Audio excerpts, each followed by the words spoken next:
Muy buenas tardes, mi nombre es Jonathan Acevedo, estudiante en la Universidad Abierta y a Distancia del programa de Tecnología, Radiología e Imágenes Diagnósticas. El día de hoy vengo a hablarles sobre unas biomoléculas llamadas lípidos. Son esenciales para nuestra vida. ¿Qué podemos definir de estas biomoléculas? Es un conjunto de moléculas orgánicas constituidas primordialmente por átomos de carbono, hidrógeno y oxígeno, y en menor medida también están compuestas por nitrógeno, fósforo y azufre, que tienen la característica de ser moléculas hidrófobas insolubles en agua que cumplen funciones tanto energéticas, reguladoras y estructurales en el organismo de los seres vivos. Ya teniendo en cuenta un poco sobre el concepto básico de estos lípidos, vamos a hablar de su estructura química. Aquí podemos ver en la imagen que están conformados por hidrógeno, carbono y oxígeno. Esto es una estructura muy común de ellos. Ya por química hablemos sobre sus características. ¿Qué son estas biomoléculas? Son compuestos biológicos que se clasifican conjuntamente por su estructura generalmente apolar. Volvemos a recordar que están compuestos por carbono, hidrógeno y oxígeno, y algunos por fósforo y nitrógeno. Son moléculas pequeñas, están formadas por ácidos grasos, glicerinas u otros alcoholes. Son insolubles en agua, pero sí en otros componentes orgánicos, como podemos ver el éter y el cloroformo. Son poco densos, formados por cadenas alifáticas, saturadas o insaturadas. Ahora miremos su clasificación. Estos lípidos los podemos clasificar en simples, complejos y asociados. Miremos que en los simples están compuestos por los mismos oxígeno, carbono e hidrógeno, y su estructura está conformada por un alcohol o por varios ácidos grasos. Los ingerimos en alimentos como los lácteos, los aceites, el pescado y los frutos secos. Ya dividiéndose estos lípidos simples, podemos ver los ácidos grasos, que están formados por una cadena hidrocarbonada lineal de diferente longitud o número de átomos de carbono. En las grasas neutras podemos ver que son lípidos saponificables con esteres de ácidos grasos con alcoholes, en cuya composición solamente intervienen carbono, hidrógeno y oxígeno y no tienen más componentes. Y las ceras, que están formadas por ácidos grasos y un monoalcohol. En los lípidos complejos, que son aquellos que además de contener carbono, hidrógeno y oxígeno, contienen otros elementos como el nitrógeno, el fósforo y el azufre, u otras biomoléculas como un glúcido. Entre ellas tenemos los fotoglicéridos, que son los más abundantes en las membranas biológicas de las células, de carácter antipático debido a que su molécula posee una zona polar hidrófila y otra zona no polar hidrófoba. Los glucolípidos, que están compuestos por ceramidas, que es la unión entre fingonzina más ácido graso y un glúcido de cadena corta. Las lipoproteínas, pues como su nombre lo dice, están compuestos por proteínas y lípidos.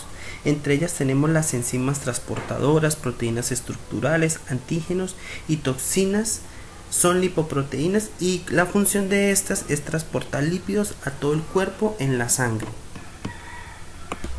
Y ya en el grupo de los asociados, en los cuales vemos las prostaglandinas, que son las encargadas de regular la coagulación en la sangre y el cierre de heridas. Utilizan la fiebre como defensa y son hormonas locales del sistema endocrino y el sistema cardiovascular. En los terpenos podemos ver esencias vegetales como el mentol, el alcanfor, el eucalipto, y vitaminas como la A, la E y la K.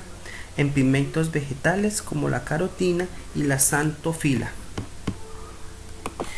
Y por último tenemos los esteroides, que son lípidos derivados del núcleo de los hidrocarburos y se componen de 4 anillos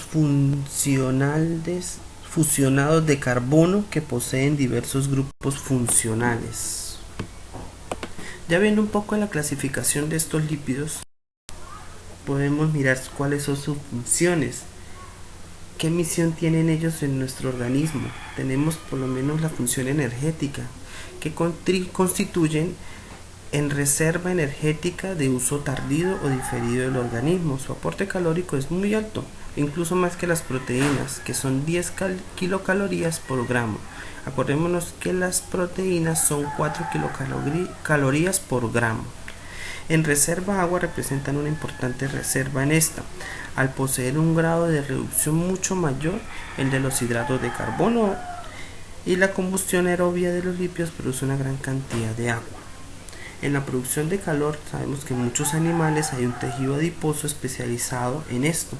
La combustión de los lípidos está desacoplada a la fosforilación oxidada, lo que no se produce a ATP. ¿Qué es la ATP? Que es la encargada de convertir estos lípidos en energía, y solamente lo que hace es destinarse para la producción de calor en el organismo.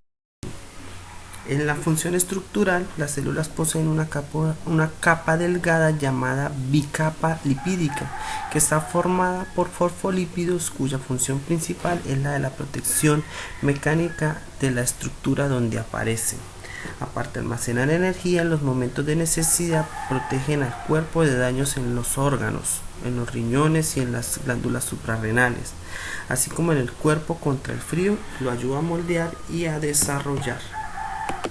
Ya sabiendo sobre la importancia de todos estos lípidos, miramos algo muy importante. Las grasas son más concentradas en energía que los carbohidratos y las proteínas, y desempeñan un papel fundamental como componentes de la estructura de las membranas. Algunas ceras forman superficies protectoras en las hojas, en los frutos, en las articulaciones de los insectos y en la formación epidérmica de las aves y de los mamíferos. Veamos algunas deficiencias y excesos de estos lípidos. Cuando hay abuso o exceso de estos lípidos puede provocar enfermedades como la arteriosclerosis, que vemos el taponamiento de las arterias evitando la buena circulación de la sangre, la hipercolesterolemia, que es el aumento del colesterol en la sangre, que puede provocar algunas complicaciones, la esteatosis también es otra enfermedad provocada, y la obesidad, obviamente por el abuso de estos lípidos. Y la deficiencia de ellos puede traer como consecuencia enfermedades de almacenamiento de lípidos. Son unos trastornos cuando la persona no produce enzimas para metabolizar los lípidos y no funcionan adecuadamente. Y también en algunas personas la deficiencia de estos puede provocar depresión. Y ya por terminar, muchas gracias por su atención.